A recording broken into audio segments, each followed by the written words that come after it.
Out of Quadash from One Nation, One Power. Shalom. Shalom, Israel. This is Chaya Banya Sharala from One Nation, One Power. Shalom. Shalom. This is Brother Yaquah from One Nation, One Power. All praise and glory to the Most High, Ahaya, Ba'ashem Yeshaya, coming to this truth, bringing this truth on to my brothers and sisters out there, for all 12 tribes. Shalom. This is El Dayo from One Nation, One Power, a demon stomper. Want to just say shalom. Elder Kakal the Charm, praise the Most High. So that I can be free. So I give myself to you. Love me like you. So I just wanna love you the way you love me, Lord. I just wanna love you the way you love me, Lord. I just wanna love you the way you love. Hey, Shalom, brothers and sisters. This is Outer Quadash from One Nation, One Power. And I want to give all glory, honor, and praise where praise is due to the Most High God, Ahaya, Ashah Ahaya, which is written in Exodus chapter 3, verse 13 and 14, and his son, who people call Jesus Christ, which his name is Yeshaya in the Hebrew, and the Ruach Quadash, which is the Holy Spirit in Hebrew. And I'm coming to you, brothers and sisters, once again with another little breakdown, another little message, and I think it's right on time. I think it's going to help somebody. It's going to cast a couple spirits out at this day and time, brothers and sisters. We see what's going on. We see we see all the prophecies going on, brothers and sisters, and we just got to hold on. That's all we got to do and have faith. So I want to get straight into this lesson. I want to thank the Most High God for giving me this lesson. I heard it in my ear, and I keep hearing it, and I got to release it. So, brothers and sisters, let's get straight into it. Let's go to Jeremiah. We're going to stay in the Bible today. This is strictly in the first stick. All right. The first stick. And we're going to go to Jeremiah chapter 29, verse 11 and 13. Jeremiah 29, 11 and 13. And it reads, "For I know the thoughts that I think towards you. For I know the thoughts that I think towards you, saith the Lord. Thoughts of peace." Thoughts of what? Thoughts of peace and not of evil. Of what? Not of evil. To give you an expected end. To give you an expected end. Then shall you call upon me. Then shall you call upon me, and ye shall go and pray unto me, and I will hearken unto you. And what? And I will hearken unto you. Then shall you call upon me, and you shall go and pray unto me, and I will hearken unto you. And I will what? And I will hearken unto you. Verse 13. And ye shall seek me. And ye shall what? And ye shall seek me. And find me. When you shall search for me with all your heart. With what? With all your heart. With what? With half your heart. No. With all your heart, brothers and sisters. He already knows the thoughts that he has for us. And they're not of evil, the thoughts of peace, brothers and sisters. And when you humble yourself and you find him, brothers and sisters, and he will hearken unto you. This is his promises. He must keep his word, brothers and sisters, at this day and time. He's the same yesterday, forever, and he changes not. Come on out of here. Let's keep going. Let's go to Proverbs. Proverbs chapter 28. And we're going to read verse 1. This is for you brothers out there. This is what we have to be at this time. The wicked flee. They do what? The wicked flee when no man pursueth. When what? When no man pursueth. But the righteous are as bold as a lion. The righteous are as bold as a lion, brothers and sisters. So if you righteous out there, you don't flee. You don't run when no man pursueth you. Brothers and sisters, the righteous are as bold as a lion. And that's what we have to be in these days, brothers and sisters, especially you brothers out there. We got to be as bold as a lion. We can't run. Sometimes we just got to face things straight on. But we got to remember the God that we have. He's the same yesterday, forever, and he changes not, brothers and sisters. So I want to go into this lesson now. I wanted to quote those two scriptures before I came into this lesson. And we're just gonna get straight into it. All right. Let's go to the book of James. James chapter 1. James chapter 1. I'm gonna bring this back to y'all remembrance. James chapter 1. Right here. James chapter 1. And we're gonna read 13 and 14. Well, let's start at verse 12. Blessed is the man that endureth temptation. That endureth temptation. For when he is tried, he shall receive the crown of life. He shall do what? He shall receive the crown of life. That's what we want to get, brothers out there. The crown of life, which the Lord has promised to them that love him. The Lord has promised to them that love him. If you love me, keep my commandments. John 14:15. So he has promised this crown of what? Of life to those that love him. Those that are going to endure. Let's keep going. Let no man say when he is tempted, I am tempted of God. So you can't say that. For God cannot be tempted with evil. He cannot what? He cannot be tempted of evil. Neither tempt he any man. But every man is tempted. But what?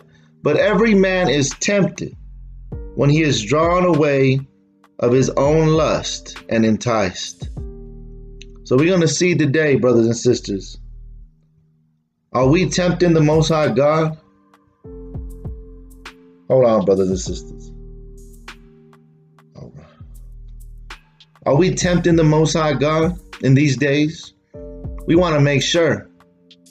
We really want to make sure, brothers and sisters, are we tempting him? We don't want to tempt him at all, brothers and sisters. So let's go into a couple more scriptures. Let's go to Exodus chapter 17.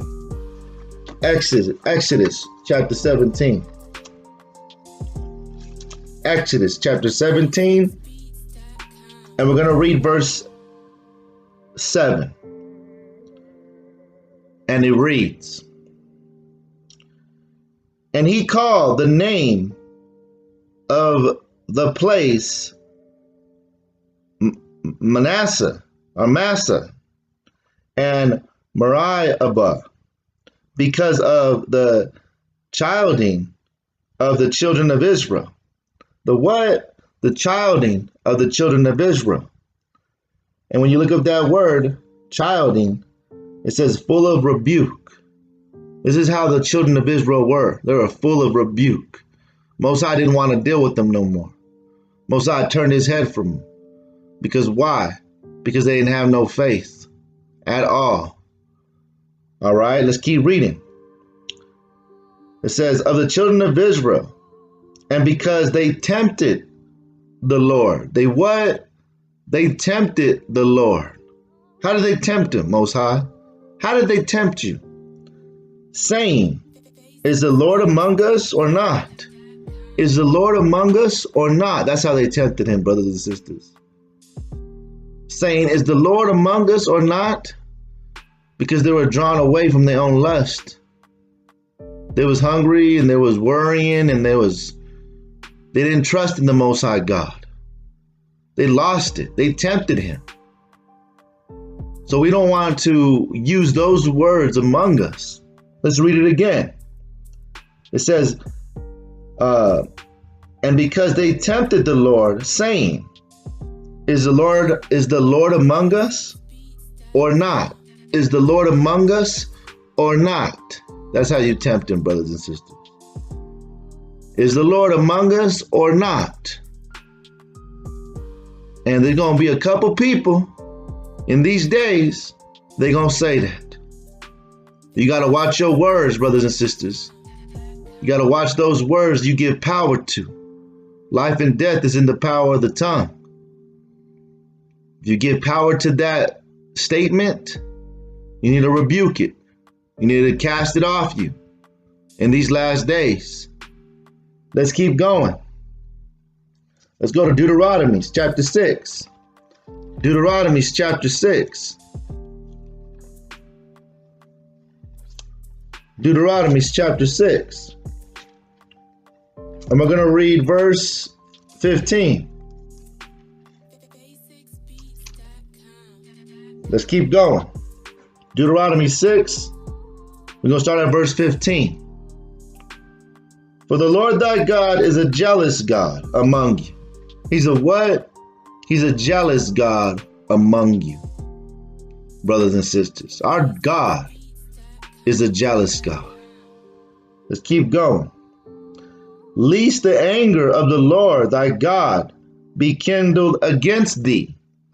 Kindled against thee. And destroy thee from off the face of the earth. And destroy thee from off the face of the earth. You don't want that. Most High is jealous. He gonna destroy people off the face of the earth. That's what he gonna do by serving other gods. Because he a jealous God. Let's keep reading. You or ye shall not tempt. Do what? Ye shall not tempt the Lord your God as ye tempted him in Manasseh or Massa. So just like how they tempted him, saying, is the Lord thy God even among us? You're going to kindle his wrath against you because he a jealous God. He comes when he wants to come. He's going to interfere when he wants to interfere. It's not up to you. Come on out of here. Let's keep going. Let's go. Let's keep going. Let's get more deeper. Let's go to Psalm 78. Psalm 78.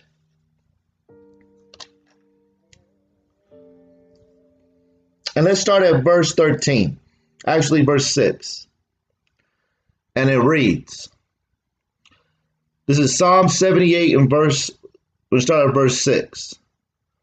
That the generation to come might know him, even the children which should be born, even the children which should be born, who shall arise and declare him to their children. Let's keep reading. That they might see, that they might set their hope in God. That they might what? Set their hope in God. Come on out of here. You got to set your hope in the Most High. And not forget the works of the Most High. And not forget the works of the Most High. Splitting the Red Sea. Breaking down the walls of Jericho. Splitting Jordan, I believe. So many miracles he did among our people. Let's keep going. But keep his commandments, and might be, verse 8, and might not be as their fathers, a stubborn and rebellious generation, a generation that set not their hearts upright. Come on out of here. And whose spirit was not steadfast with God. Whose spirit was not steadfast with God. They didn't stand strong on him. They weren't standing still. They weren't wavering, or they were wavering. You can't waver with the Most High. You got to stand. Let me read that again. A generation that set not their hearts upright. You got to set your heart upright.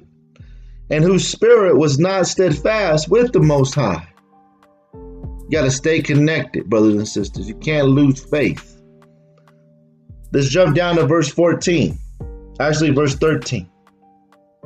This is some of his works that he did among the children of men. This is verse 13. He divided the sea and caused them to pass through. And he made the waters to stand as a heap. Verse 14. So he split the Red Sea. In the daytime also he led them with a cloud. In the daytime there was a cloud over the people. All right. And all night with a light of fire.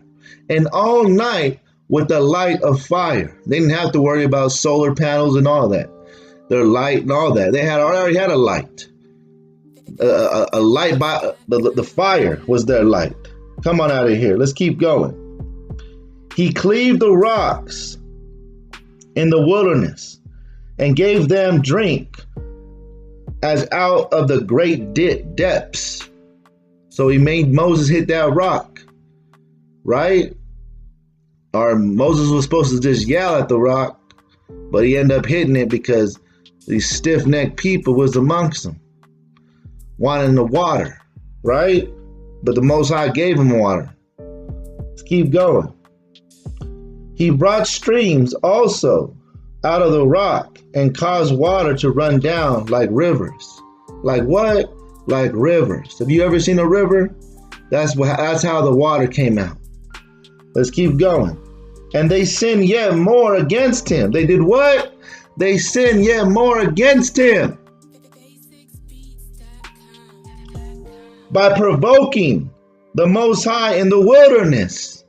So after they see the Red Sea split, after they see the cloud by day, the fire by night, after the waters gushed out of the rock like rivers, they still tempted the Most High in the wilderness. Come on out of here. Let's keep going. Verse 19. Actually, verse 18. And they tempted God in their hearts. In their what? In their hearts or in their mind. By asking meat for their lust. See, every man is tempted by their own lust, brothers and sisters. Every man is tempted. And that was going on right here, brothers and sisters. Let's read that again. And they tempted God in their hearts by asking meat for their lust. For their what? For their lust. Not because, they was already full. They ate enough. But they wanted more. Let's keep going. Verse 19. Yea, they spake against God. They did what? They spake against God. They said, can God furnish a table in the wilderness? Come on out of here.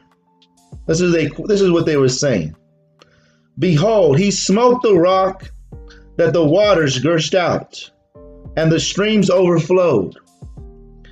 Can he give bread also? Can he do what?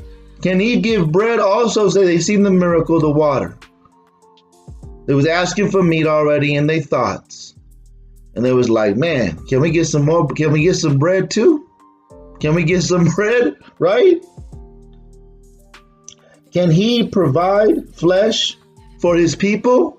Can he provide flesh for his people? So this is everything that they were saying, brothers and sisters, to the God of the universe. Can he do this? Can he do that? So do you see how you tempting him? You see how our forefathers were tempting him? Let's keep going. Therefore the Lord heard this and was wroth. And was what? And was wroth. See, the Most High is the same yesterday, forever, and he changes not. Come on out of here. So a fire was kindled against Jacob, and anger also came against Israel, because they believed not God. Because what? Because they believed not in God and trusted not in his salvation. They didn't trust him in their deliverance from Egypt. Brothers and sisters, that is salvation, deliverance. Let's keep going. Verse 23. Though he had commanded the cloud from above and opened the doors of heaven. Man, he did all that. And had rained down manna upon them to eat. Man, I want to read that. I know they got that in the Vatican or something. And had given them the corn of heaven. Man, so the Most High rained down manna, angel food, and he gave them corn from heaven. Come on out of here. 25. Man did eat angel food, and he set their meat to the full. To the what? To the full. That means they got full. He satisfied them, but yet they wanted more. Let's keep going. Let's jump down to verse 36. Nevertheless, they did flatter him with their mouth, and they lied unto him with their tongues. 37. For their heart was not right with him, neither were they steadfast in his covenant. But he, being full of compassion, he being what? Full of compassion, forgave their iniquities and destroyed them not. So he was full of compassion. He probably remembered Abraham, Isaac, and Jacob. You know, he probably remembered the covenant that he made with our fathers. He had mercy on them. Right? Let's keep going. But he, being full of compassion, forgave their iniquities and destroyed them not. Yet many a time turned he his anger. He turned his anger away and did not stir up all his wrath. Verse 39.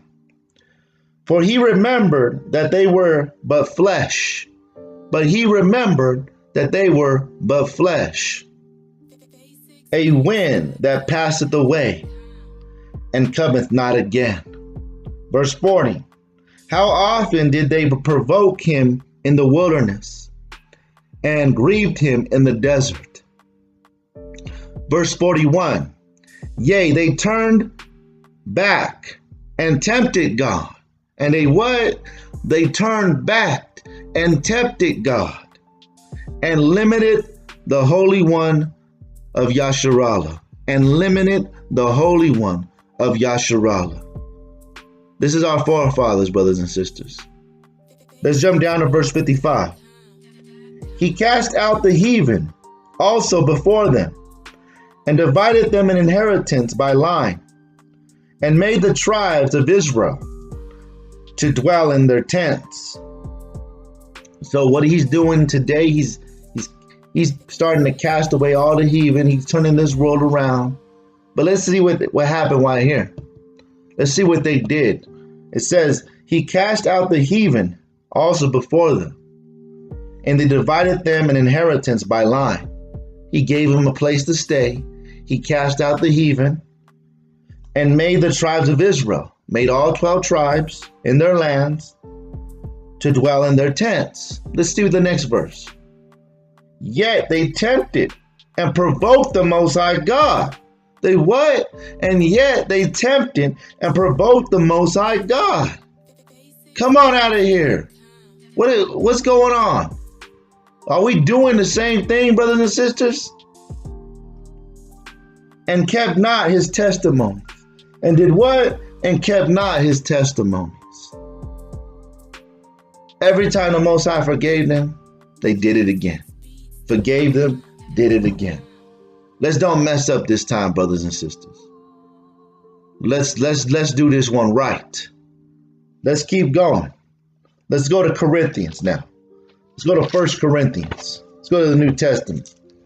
1 Corinthians. Chapter 1. 1 Corinthians chapter 10. I'm going to start at verse 9. And it reads,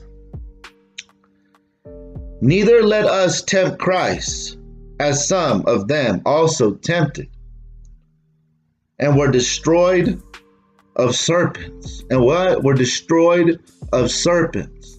Back in the Old Testament, right? Verse 10. Neither murmur ye, as some of them also murmured, and were destroyed of the destroyer. Come on out of here. Verse 11. You don't want to be destroyed by the destroyer. Come on out of here. Verse 11. Now let these things happen unto them for an example. For what? For an example. This is our example, brothers and sisters. And they are written for our administration, our moderation, upon whom the ends of the world are come. Verse 12. Wherefore let him that thinketh he standeth take heed lest he fall. So you got to take heed to this, at least you fall. Come on out of here. Verse 13. There has no temptation taken you, but such as is common to man. But God is faithful. But what? But God is faithful. But what? But God is faithful. But what? But God is faithful. Come on out of here. Who will not suffer you to be tempted above that ye are able, but will with the temptation also make a way to escape, that ye may be able to bear it. That ye may be able to bear it, brothers and sisters. So let me read that again. There is no temptation taken you, but such is common to man. But God is faithful. But God is what? But God is faithful. But God is what? But God is faithful, brothers and sisters. God is faithful. God, the Most High God of Israel, the God of Israel, the God of the Hebrews, is faithful, brothers and sisters. If you are faithful to him, he is going to be faithful to you. But if you provoke him, he's going to be jealous, turn his indignation against you, and his wrath. Do not tempt the Lord thy God at this moment, at this day and age, brothers and sisters, of what we're going through. This is Elder Quadash from One Nation, One Power. And I want to give all glory, honor, and praise where praise is due. To the Most High God, Ahaya, Ashah Ahaya, Bahashim Yeshaya, Rawak Quadash. So be it.